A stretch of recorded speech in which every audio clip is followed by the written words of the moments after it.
Hey there, I'm Mr. Sailors with One Hit Wonders, and today we're going to do a quick discussion of a topic you could see as an FRQ if they really want to get nitpicky on you, but you could see one or two questions in the multiple choice. And this has to do with a natural monopoly. And with natural monopolies, a great example is an electric company, right? And so with something like an electric company or a water company, the total cost, as you see, I drew very big right there. The total costs are massive. Thinking about electrical company, building the plant, building all the electrical lines, going to the homes and all of that, the substations. The total costs are massive.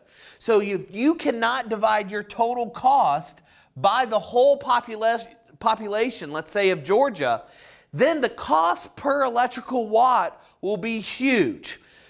So what you see, it just makes sense, of course, to have one producer of electricity in the state of Georgia. And thus, you get to divide the total cost by the quantity or population of Georgia. This then will make your average total cost or our electrical bills very small. So the government says, hey, Georgia Power, you can have a monopoly on electrical production, right?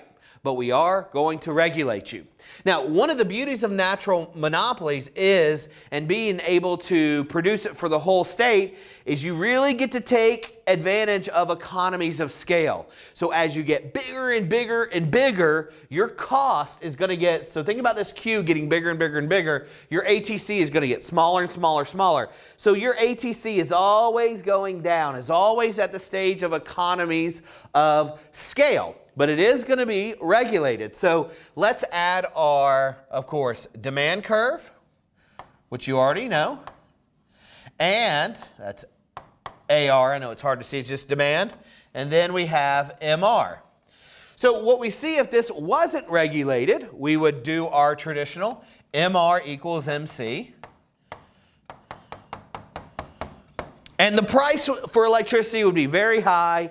Not a lot of people would get it. And of course, we as a society we don't want that. So the government comes in, and this just kind of makes sense, of course, and they regulate it, and they regulate the electric company to produce the socially optimal quantity. And remember, that's where the demand curve crosses MC right here. And they force them to produce right here, and this, of course, is going to lower the price. But guys, if the electrical company produces right here, they're going to wave to the state of Georgia and go, look at this. At this quantity right there, the cost is greater than my revenue. I'm losing money. I can't maintain this.